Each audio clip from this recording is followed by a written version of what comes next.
Hello, my dear friends. Welcome to our YouTube channel, St. Peter's Law Academy. Okay. Now, today I'm going to teach you some important rules. मैं क्यों important rule सिखाने जा रहा हूँ ताकि जो आपके एग्जाम में जो क्वेश्चंस आते हैं spotting error, sentence replacement, sentence improvement, वो क्वेश्चन आसानी से सॉल्व हो जाए, राइट। तो ये टॉपिक जो मैंने सेलेक्ट किया है आपके एग्जाम के पॉइंट ऑफ व्यू से काफ़ी इंपॉर्टेंट है, राइट। जो बच्चे लॉ एंट्रेंस की तैयारी कर रहे हैं और इसके अलावा जो भी कॉम्पिटिटिव एग्जाम्स की तैयारी कर रहे हैं उनके लिए बहुत ही हेल्पफुल और बहुत ही important videos, right. Therefore you please pay attention, listen to me very attentively. Okay, so today I have taken the topic is subject verb agreement. Do remember, जब कभी कोई ऐसे क्वेश्चंस आए, स्पॉटिंग एरर्स के questions आए या sentence improvement के questions आए, ठीक है, जो एक सेंटेंस दिया होता है उसके कई पार्ट्स होते हैं, A B C D, right. The sentence comprises 4 part. The first part A B C और लास्ट में होता है नो एरर डी। ओके, आपको फाइंड आउट करना होता है कि दिए हुए सेंटेंस में क्या कोई एरर है या नहीं है, एरर डिटेक्शन, राइट। तो इसमें बहुत सारे रूल्स होते हैं ग्रामर के। किसी में पार्ट्स ऑफ स्पीच से क्वेश्चन पूछे जाते हैं, noun, pronoun, adjective, verb, adverb, preposition, conjunction, right. कुछ में टेंसेज होते हैं, कुछ में वॉइसेस होते हैं, इसके अलावा सब्जेक्ट वर्ब एग्रीमेंट है। But the more important thing is, see the most important you can say is कि सबसे पहले at the time of solving questions आपको क्या करना है, सबसे पहले नज़र डालो कि जो दिया हुआ सेंटेंस है क्या वो उसमें रूल ये एप्लीकेबल है या नहीं, सब्जेक्ट वर्ब एग्रीमेंट, ठीक है। इसका मतलब क्या होता है, पहले ये मतलब समझ लो ताकि आसानी से वो क्वेश्चन सॉल्व कर सकते हो, क्योंकि क्वेश्चन अलग अलग टाइप के होते हैं। तो सबसे पहले हमें देखना होता है कि जो वर्ब दिया हुआ है क्या वो अपने सब्जेक्ट से एग्री हो रहा है या नहीं हो रहा है। देखो, वर्ब अपने सब्जेक्ट से एग्री हो रहा है या डिसएग्री हो रहा है। अगर वो एग्री हो जाए तो एग्रीमेंट, नहीं तो डिसएग्रीमेंट, ठीक है। इट मीन्स कि अगर वर्ब अपने सब्जेक्ट से सहमत है तो सेंटेंस में no error, there is no error at all, right. But अगर वो डिसएग्री हो रहा है, it mean there is an error, right. तो एरर फाइंड आउट करने के लिए हमें सबसे पहले नज़र किस पे डालनी, बताओ, वर्ब पे, राइट। और अगर वहाँ पे कोई एरर है, देखोगे वो वर्ब अपने सब्जेक्ट से एग्री नहीं हो रहा तो there is an error, you will find out error, right. और अगर वो सहमत है तो इट मीन्स हो सकता है किसी और पार्ट में भी एरर हो। क्योंकि जब एरर्स होते हैं ना तो कुछ में तो होते हैं ये सुपरफ्लूअस। सुपरफ्लूअस समझते हो, एक एक वर्ड के दो मीनिंग होते हैं। जैसे कज़न ब्रदर, आप कज़न भी बोल रहे हो, ब्रदर भी कह रहे हो, कज़न सिस्टर, ये सुपरफ्लूअस कहलाता है, जिसका यूज़ रिडंडेंट होता है। रिडंडेंट मीन्स एक्सेसिव यूज़ है, हमें इसे यूज़ नहीं करना। फॉर एग्जाम्पल, जब किसी सेंटेंस में आप कह रहे हो एक्सीड, तो एक्सीड के साथ फिर हम मोर देन का यूज़ नहीं करते हैं, राइट। इसी तरह से जब आप कहते हो ब्लेंडर तो उसके साथ हम मिस्टेक नहीं यूज़ करते। एक वर्ड होता है क्वैक, क्वैक का मतलब होता है फेक डॉक्टर, जिसे हम कहते हैं मक्खी मार डॉक्टर, झोला छाप डॉक्टर, राइट। तो क्वैक का मतलब ही होता है डॉक्टर, तो क्वैक के साथ कभी आप डॉक्टर नहीं बोलोगे। सिमिलरली द पुअर पीपल नहीं कह सकते आप, जब द पुअर कह रहे हो तो पीपल नहीं कहना, तो ऐसे वर्ड को कहते हैं सुपरफ्लूअस। तो कभी क्वेश्चन वर्ब से आते हैं कि वह अपने सब्जेक्ट से एग्री है या नहीं है, और कभी क्वेश्चन आते हैं कि देखो एक जैसे दो वर्ड्स होंगे, दोनों का सेम मीनिंग होगा, तो वो सुपरफ्लूअस कहलाता है, ठीक है। एक टाइप का जो एरर होता है वो क्या होता है कि अप्रोप्रिएट वर्ड वहाँ पे यूज़ नहीं होते according to the context of the sentence. तो फिर आपको वहाँ से क्या कर दोगे, फॉर एग्जाम्पल जैसे दो वर्ड लो, एक वर्ड होता है फेमस, दूसरा होता है नोटोरियस। दो वर्ड है ना, दोनों एडजेक्टिव्स हैं, दोनों क्वालिटी बता रहे हैं, लेकिन दोनों में डिफरेंस क्या है कि फेमस कब यूज़ करोगे, good for a good, known for a good cause. जब कोई अच्छे काम से जाना जाए, अच्छे नाम से जाना है तो हमसे क्या बोलते हैं, फेमस। लेकिन अगर कोई गंदे नाम से जाना जाए, known for the bad cause, then it's called notorious, ठीक है। मैं कहूँगा he is a famous person. लेकिन अगर कि कोई चोर हो गली मोहल्ले का तो उसे ऐसे नहीं बोले कि फेमस थीफ है, उसे क्या बोले, नोटोरियस, राइट। तो सही जगह पर सही वर्ड का यूज़ करना होता। तो इस तरह से अलग अलग टाइप के एरर्स होते हैं, ठीक है। तो आज हम जो फोकस करेंगे किससे, सब्जेक्ट वर्ब एग्रीमेंट में। तो प्लीज़ ध्यान से देखो ताकि हर क्वेश्चन मात्र 3 से 4 सेकंड्स में सॉल्व हो जाए, ठीक है। आप देखो एट ए ग्लांस, आप तुरंत क्वेश्चन को देखोगे और तुरंत टिक लगा दोगे। उसके लिए आपको कंसेप्ट क्लियर होना चाहिए। तो हर सेंटेंस में हमें देखना है कि जो दिए हुए क्वेश्चंस होंगे वो वर्ब्स अपने सब्जेक्ट से एग्री हो रहा है या नहीं। देखो, टॉपिक का नाम ही है सब्जेक्ट वर्ब प्लस एग्रीमेंट, जिसे हम कहते हैं सिंपल भाषा में सिंटैक्स। क्या कहते हैं, सिंटैक्स का मतलब होता है कि sentence set of rules, grammar के जो रूल्स होते हैं उसे हम सिंटैक्स कहते हैं। तो हमें देखना होता है सेंटेंस सिंटैक्टिकली करेक्ट है या इनकरेक्ट है, क्या वो रूल को सेटिस्फाई कर रहा है या नहीं कर रहा है, राइट। अब इसके लिए दो बातें आपको याद रखनी, क्या क्या, ये देखो, आप एक सिंगुलर नाउन है,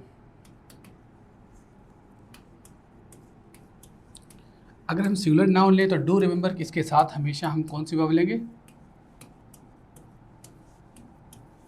ओके, याद कर लो बिल्कुल ही, the singular, a singular noun always takes a singular verb, where as देखो प्लूरल नाउन टेक्स अब देखो एक होता है अनकाउंटेबल नाउन। अनकाउंटेबल नाउन अगर ये सिंगुलर है तो टेक सिंगुलर वर्ब। ओके, अब ये सिंगुलर वर्ब क्या है और प्लूरल वर्ब क्या है। देखो अगर किसी भी वर्ब में आप एस या ई एस ऐड कर देते हो तो वो क्या बन जाए, सिंगुलर वर्ब, राइट। लेकिन अगर वर्ब की फर्स्ट फॉर्म है जिसे हम बेस फॉर्म कहते हैं, फर्स्ट फॉर्म, तो वो क्या है, प्लूरल वर्ब। तो you should not gate confused here. Okay,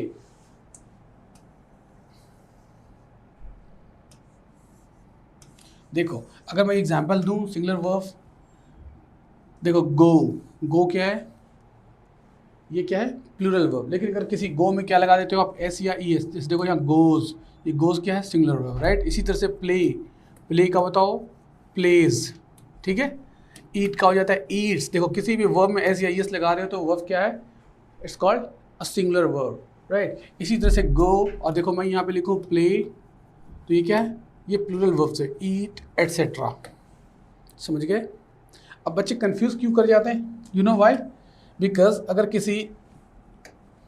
किसी सिंगुलर नाउन में एस या ई एस लगा दो तो वो नाउन कैसा बन जाता है, प्लूरल नाउन। लेकिन अगर किसी वर्ब में एस या ई एस लगा दो तो वो singular verb. That's why students gate confused. For example देखो यहाँ पे क्या है, गो कौन सी वर्ब है, प्लूरल वर्ब। लेकिन अगर मैं कहूँ मैंगो, तो मैंगो क्या है बताओ, सिंगुलर। और मैंगोज कर दूँ तो ये क्या है, प्लूरल नाउन। तो किसी नाउन में जब एस या ई एस लगाओगे तो क्या है, इसे हम बोलते हैं प्लूरल, और किसी वर्ब में लगाओ तो सिंगुलर। Okay, clear. एग्जाम्पल से समझो, जैसे मैं कहूँ अ मैन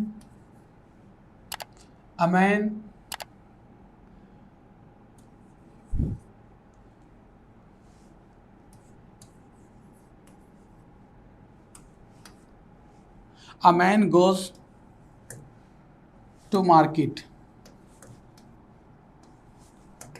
अब यहाँ पे देखो अ मैन हो या द मैन हो, राइट, पर here there is only one man, therefore we have to take singular verb, right.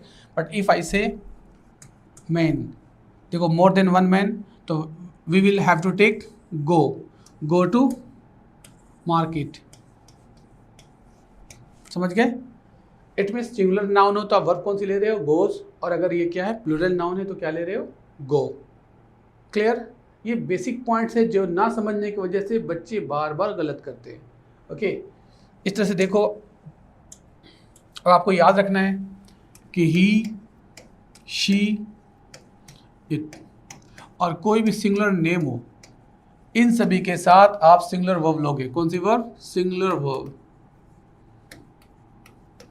तो सिंगुलर वर्ब किसे कहते हैं, देखो इज क्या है, सिंगुलर वर्ब है, वॉज क्या है, सिंगुलर है, राइट। इसी तरह से हैज़ है, और किसी वर्ब में एस या ई एस लगा दो, जैसे डू में लगा दो, क्या बन जाएगा, डज। गो का क्या हो जाएगा, गोज। ईट का eats. All are singular verbs. Now the point is clear. और अगर देखो इसकी जगह मैं क्या लूँ, वी, यू, दे, और क्या हो, प्लूरल नेम हो, तो इन सब के साथ आप क्या लोगे, plural verb, right, such as are, were. देखो यहाँ पे इज है तो मैंने यहाँ क्या लिया, आर। यहाँ वाज है तो क्या ले रहा हूँ, वर। हैज़ है तो यहाँ क्या लोगे, हैव। इसी तरह से वर्ब की फर्स्ट फॉर्म, बेस फॉर्म, जैसे देखो यहाँ डज है तो यहाँ पे आपको क्या लेना है, सिर्फ डू। यहाँ देखो गोज है तो आप क्या लोगे, go. Now the point is clear. अभी आपको याद रखना कि जब ही ले रहे हो तो कहोगे he eats, he doesn't eat, does he eat, doesn't he eat. देखो जो वर्ब में यूज़ कर रहा हूँ क्या है, डज का यूज़ कर रहा हूँ। He eats, she Yeats, it eats, right, clear. It goes without saying कहते हैं ना। फिर किसी का नाम हो राहुल गोज टू मार्केट, लेकिन अगर आप ये यूज़ कर रहे हो तो क्या होगा, we are going, we were going, we have been going, ठीक है। We don't like, we go, इस तरह से यूज़ करोगे। वी, यू, दे, और किसी नाम, प्लूरल नेम, मतलब जैसे मैं कहूँ Ram and Shyam. Now here there are two students, right, Ram and Shyam are going to school. Are क्यों ले रहा हूँ, चूँकि यहाँ पे plural name. Now the point is clear. तो ये आप बेसिक सीख गए। अब जो मेन इंपॉर्टेंट टॉपिक पर हम आ जाए, अब कुछ इंपॉर्टेंट रूल्स हैं जो आपको याद रखना होगा, ठीक है। Look at the question. First I am giving a question, you will have to answer.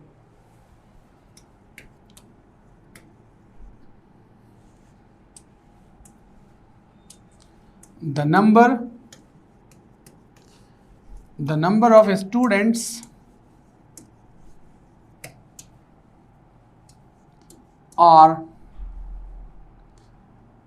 Students are present.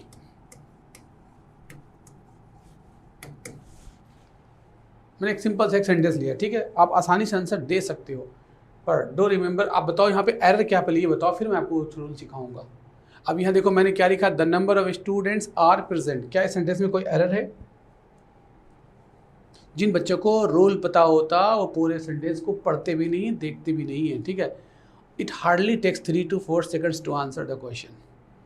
तो आप क्या करोगे, आपको एक रूल याद रखना है कि मैंने देखो यहाँ यूज़ किया है द नंबर। डो रिमेंबर कि जब किसी सेंटेंस में द नंबर यूज़ करोगे तो द नंबर के बाद जो हम नाउन लेते हैं वो कौन से नाउन बताओ, कौन सा नाउन है ये? Plural noun, right. और प्लूरल नाउन के साथ हम जो वर्ब लेंगे वो याद आपको रखना है कि सिंगुलर लेना आपको।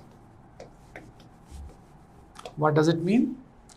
The number always takes a singular verb, therefore the number के बाद देखो जो यहाँ पे एरर आ रहा है वो क्या है? The number. आप जैसे देखोगे द नंबर है तो द नंबर के साथ हमेशा क्या आता है? इज। बात समझ में आई? अब याद रखना है कि अगर ये question fill in the blank में आ जाए या फिर सेंटेंस इंप्रूवमेंट में हो या स्पॉटिंग एरर में और किसी भी तरह क्वेश्चंस हो, इवन अगर at the time of speaking आप किसी से इंग्लिश में बात भी कर रहे हो, तो ये याद रखना है कि जैसे द नंबर बोलते हो तो आपको याद रखना है कि वो वर्ब कौन से लेना है, बताओ, सिंगुलर। और सिंगुलर वर्ब में बता चुका हूँ कि इज़, वॉज, हैज़, और किसी भी वर्ब में एस या ई एस लगा दो, ठीक है। तो हम यहाँ कहेंगे द राइट सेंटेंस इज कि the number of students is present. अब बच्चे कहेंगे कि स्टूडेंट्स है तो इस क्यों ले रहे हो, आर आना चाहिए, पर the subject is the number, right. Subject verb का जो टॉपिक पढ़ रहे हो तो आप सब्जेक्ट पहले पहचानो, राइट। सब्जेक्ट का मतलब द डूअर, करने वाला। जैसे मैं इंग्लिश पढ़ा रहा हूँ तो आई एम द सब्जेक्ट, आप पढ़ रहे हो तो आप क्या कहलाओगे, ऑब्जेक्ट। क्लियर? तो जब मैं पढ़ा रहा हूँ तो मैं सब्जेक्ट हूँ ना, तो आई एम टीचिंग कहूँगा, मैं मी टीचिंग तो कहूँगा नहीं। और जब मैं आई सब्जेक्ट ले रहा हूँ तो आई के साथ क्या आता है, एम आता है, ठीक है। तो चलो ये रूल सीख गए। बट द नंबर टेक्स क्या है, सिंगुलर वर्ब, राइट। लेकिन दूसरा रूल देखो कि अगर मैं द नंबर के साथ मैं यहाँ पे क्या लिख दूँ, मैं थोड़ा चेंज कर दूँ और मैं क्या लिखूँ, अ नंबर। देखो फर्क देख रहे हो आप, द नंबर और अ नंबर। अब ये वर्ड बदल गया है, सब्जेक्ट हमारा बदल गया, तो हमें वर्ब भी चेंज करना पड़ेगा। अब अगर हम कहते हैं the a number of students, तो अब यहाँ पे देखो हमें आर लेना होगा, क्या?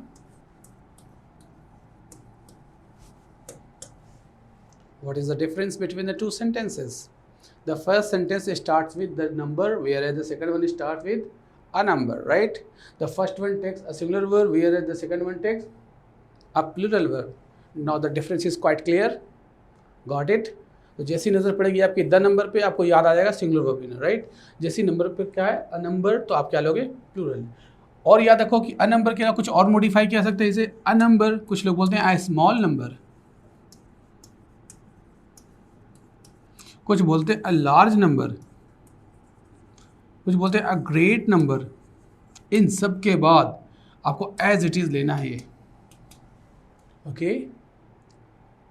आप मेरी बात को बहुत ध्यान से सुन रहे होगे कि अ नंबर की जगह जब मैं क्या कर लिखूं, अ स्मॉल नंबर ऑफ, तो भी आपको क्या कहना है, a small number of students are present.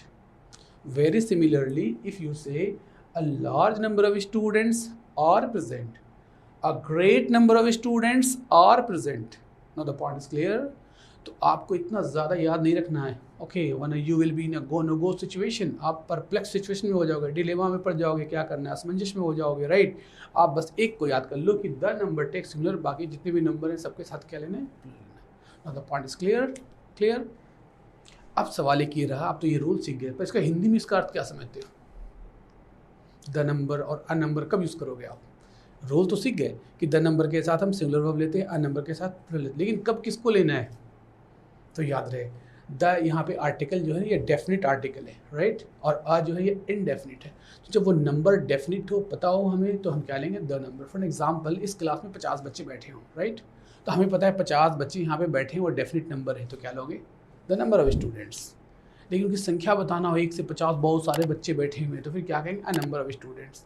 लेकिन वो नंबर कम है तो क्या बोलेंगे, स्मॉल नंबर स्टूडेंट्स। ज़्यादा हो तो a large number of students या a great number of student. अब मुझे पूरा यकीन है कि आपको अच्छे से ये बात समझ में आ गई होगी, ठीक है। तो देखो फर्स्ट रूल में मैंने ये सिखा दिया आपको कि द नंबर अ नंबर को हम किस तरह यूज़ करते हैं, और हर नंबर के बाद आप जो नाउन लोगे, क्या लोगे, कौन से नाउन बताओ, ऑफ के बाद सारे प्लूरल्स होंगे, ठीक है ना। बस फ़र्क सिर्फ यहाँ पड़ जाता है द नंबर के साथ कि सिंगुलर लेना है, बाकी के साथ प्लूरल लेना है। कोई कन्फ्यूज़न? अब क्या मैं एक क्वेश्चन देकर जज करूँ, चेक करूँ कि आपको बात समझ में आई नहीं आई? एक क्वेश्चन लिखो आप।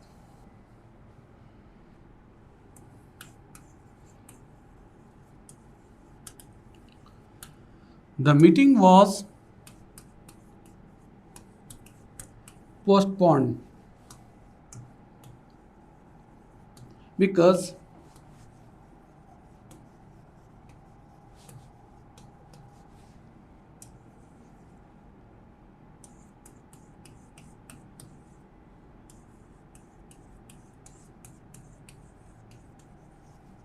look at this question and please answer the question. I'm giving you 10 seconds to answer.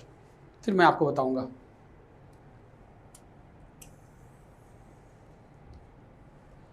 Here the question is the meeting was postponed. Meeting को क्या करेंगे, पोस्टपोन हुई। क्यों? Because a few number of people were present, कम ही लोग आए थे जिसकी वजह से मीटिंग को पोस्टपोन कर दिया गया। Is there any in this sentence?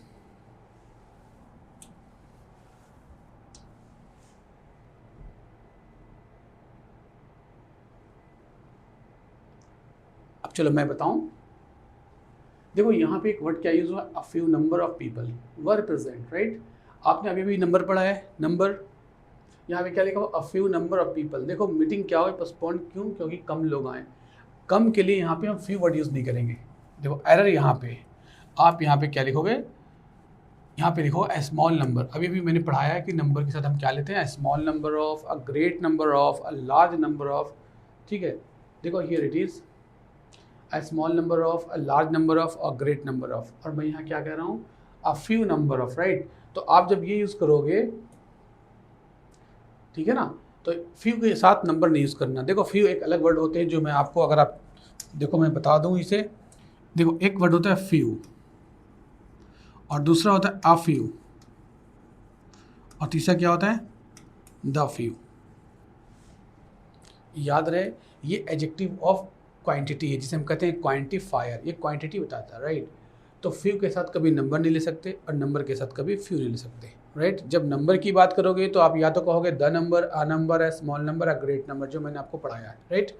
अब यहाँ देखो अगर फ्यू की बात हो तो फ्यू क्या होता है, फ्यू या अ फ्यू या द फ्यू, तीन तरह के फ्यू होते हैं जो मैं अभी आपको समझाता हूँ, राइट। तो आप पहले से समझ गए कि यहाँ पे क्या फ्यू नहीं यूज़ करेंगे, हम क्या लेंगे, अ स्मॉल नंबर ऑफ, ठीक है। ये बात समझ में आ गई। अब चलो मैं ये समझा दूँ, few, a few, the few.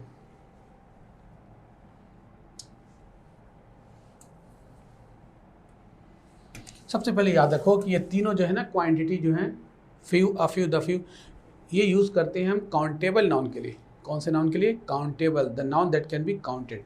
लेकिन अगर वो अनकाउंटेबल नाउन हो तो हम फ्यू नहीं लेंगे, उसके लिए हम क्या लेंगे, लिटिल लेते हैं, लिटिल, अ लिटिल और क्या है, द लिटिल। देखो तीन तरह के होते हैं। क्वेश्चन कैसे पूछे जाते हैं, अगर वहाँ पे फ्यू लिखा होता तो एरर होता है, फ्यू की जगह रिप्लेस करके आपको क्या लिखना होगा, अ फ्यू। कभी अ फ्यू की जगह पे द फ्यू, तो आप कंफ्यूज कर जाओगे किसका मतलब क्या होता है। According to the sense of sentence you have to find out the most appropriate word, right. Therefore it is a must to learn these things, right. अब देखो मैं बता दूं कि ये तीनों का यूज़ क्या है, कि ये काउंटेबल नाउन के लिए यूज़ करने हैं और ये क्या है, अनकाउंटेबल नाउन के लिए। चलो ये तो अंतर सीख गए। जैसे मैं स्टूडेंट्स की बात करूं तो क्या लोगे, या तो फ्यू लोगे, अ फ्यू लोगे, द फ्यू, राइट। लेकिन अगर मैं वाटर की बात करूं तो क्या लोगे, little water, a little water, ये सारे कहोगे, ठीक है। अब दोनों को कब यूज़ करेंगे, फ्यू। फ्यू का मतलब होता है हार्डली एनीवन। क्या होता है, हार्डली एनीवन, शायद ही कोई। It has a negative meaning. क्या?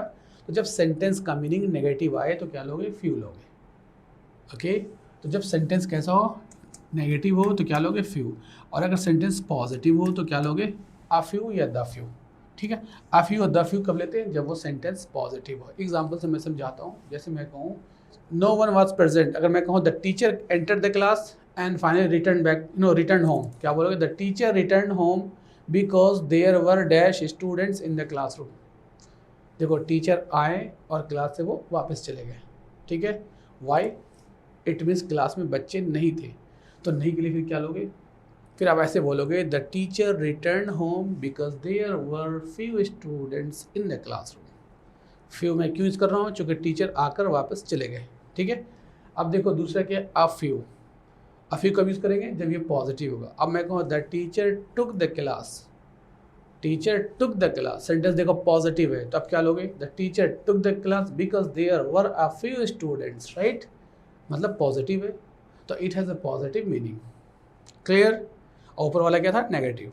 अब देखो यहाँ पे द फ्यू है, द कब यूज़ करते हैं, ये आर्टिकल है जिसको मॉडिफाई करते हैं, स्पेसिफाई करते हैं, राइट। स्पेसिफिक केस में हम द आर्टिकल यूज़ करते हैं, तो यहाँ पे द फ्यू कहेंगे कि the few students that were present were highly intelligent, they were very talented. क्या, कौन से टैलेंटेड थे, जो थोड़े बहुत बच्चे प्रेजेंट थे, सबके सब कैसे थे, बहुत ही टैलेंटेड थे। इसी तरह मैं कहूँ आई सैंग, सुनो यहाँ, the few songs that I सैंग, the few songs that I सैंग were highly appreciated.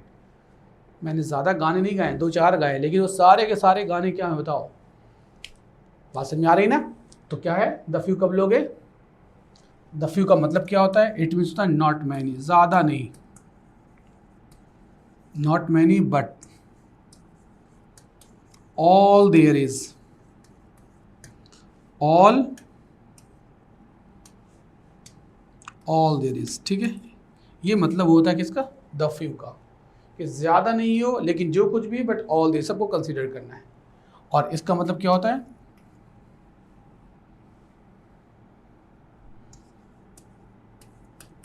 Not many, ज़्यादा नहीं, ठीक है। और ये क्या है, इट हैज़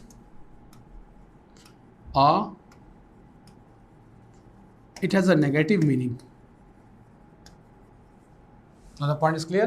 तो जब ये नेगेटिव मीनिंग हो तो क्या लोगे, it has a negative meaning few, और अ फ्यू क्या, it has a positive meaning, positive हो लेकिन फिर भी क्या हो, नॉट मैनी, ज़्यादा नहीं हो, ठीक है। जैसे मैं कहूँ मेरे 2-4 दोस्त हैं, है तो सही 2-4, तो क्या बोलोगे, I have a few friends, लेकिन पहले तो हमारे एक भी दोस्त नहीं थे, तो I had few friends earlier, therefore I was very alone, है ना।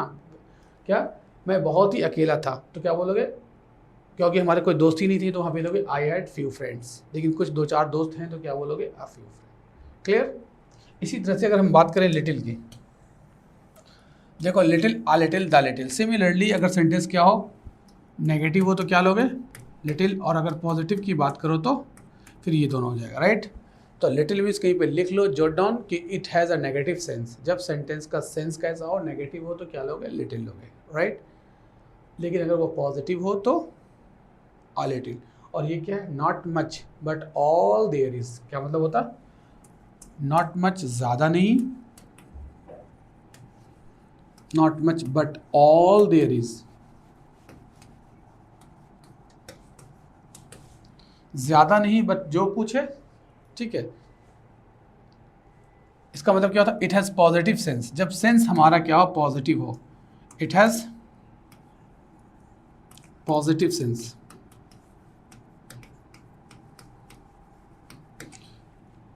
और ये क्या है, इट हैज़ नेगेटिव सेंस, जब सेंस क्या हो, नेगेटिव हो। अब तो बात समझ में आ गई होगी। मैं कहूँ I could not drink water because there was dash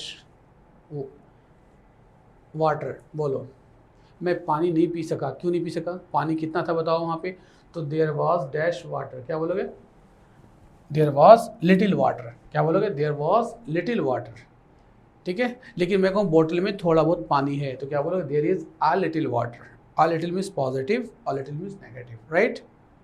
I could not help him because I had little money, पैसे ही नहीं थे, मैंने उसकी मदद नहीं की, राइट, पर थोड़े बहुत मैंने उसे पैसे दे दिए, I gave him a little money, right. इसी तरह से द लिटिल क्या है, जिस तरह से द फ्यू आपने यूज़ किया था ना काउंटेबल नाउन के लिए, उसी तरह द लिटिल करना है कि नॉट मच, ज़्यादा नहीं, लेकिन जो कुछ भी, ऑल देयर इज, ठीक है।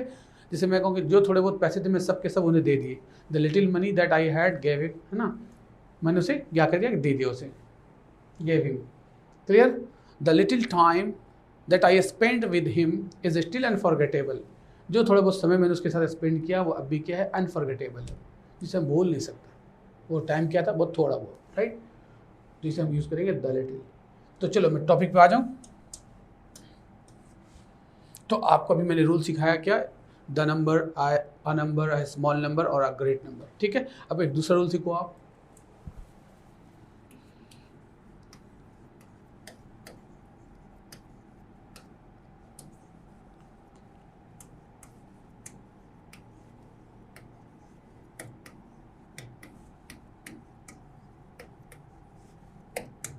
Look at this sentence, the sentence is quite simple. Sentence को देखो और बताओ इसमें एरर क्या है। अब देखो क्वेश्चन इस तरह से आते हैं, मोर देन, दूसरा पार्ट क्या था, वन, तीसरा क्या है, मोर than one student is present, और लास्ट में होता है नो एरर।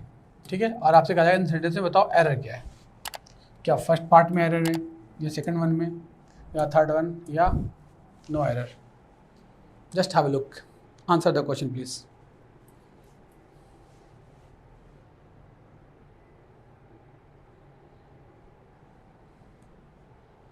तो देखो मैं बता दूं, अब देखो ज़्यादातर बच्चे क्या करते हैं, at the time of solving question वो पहले हिंदी में ट्रांसलेट करते हैं, राइट, और जैसे ही वो ट्रांसलेट करते हैं तो गलत ऑप्शन पे टिक लगा देते हैं। तो मैं ये सजेस्ट करूँगा कि आप हर क्वेश्चन को हिंदी में नहीं सोचना है, उसको इंग्लिश में समझना है क्वेश्चन को। इंग्लिश के रूल्स अलग होते हैं और हिंदी के रूल्स अलग होते हैं, राइट। अब देखो ज़्यादातर बच्चे ये कहते हैं मोर देन वन, एक से ज़्यादा, तो एक से ज़्यादा है तो हम यहाँ पे इस क्यों ले रहे हैं, आर लिखना चाहिए। बट आप ये याद रखना है कि हमारा सब्जेक्ट क्या है, okay, and according to the sense of subject आपको वर्ब लेना है। देखना verb, so the subject is here one student. How many students are there? Only there is one student, and for one student we have to take a singular verb is, right? So here the subject is a student, therefore I have taken verb is. It means there is no error in the sentence. More than one student is present. R नहीं बोलोगे क्योंकि one student के साथ हम R नहीं लिखते, तो फिर हम R कब लिखेंगे वो देखो।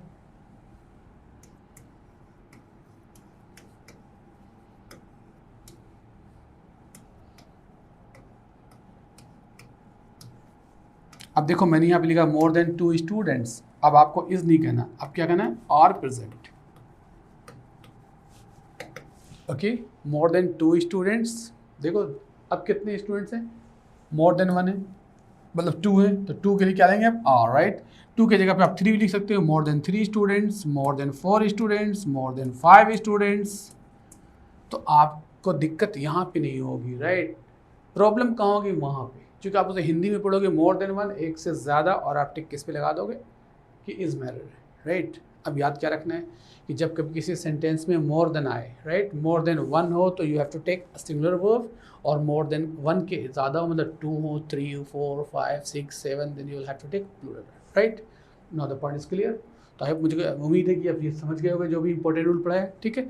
अब मैं दूसरी वीडियो में फिर कुछ इंपॉर्टेंट रूल सिखाऊंगा, okay, please keep watching, that's all, thank you.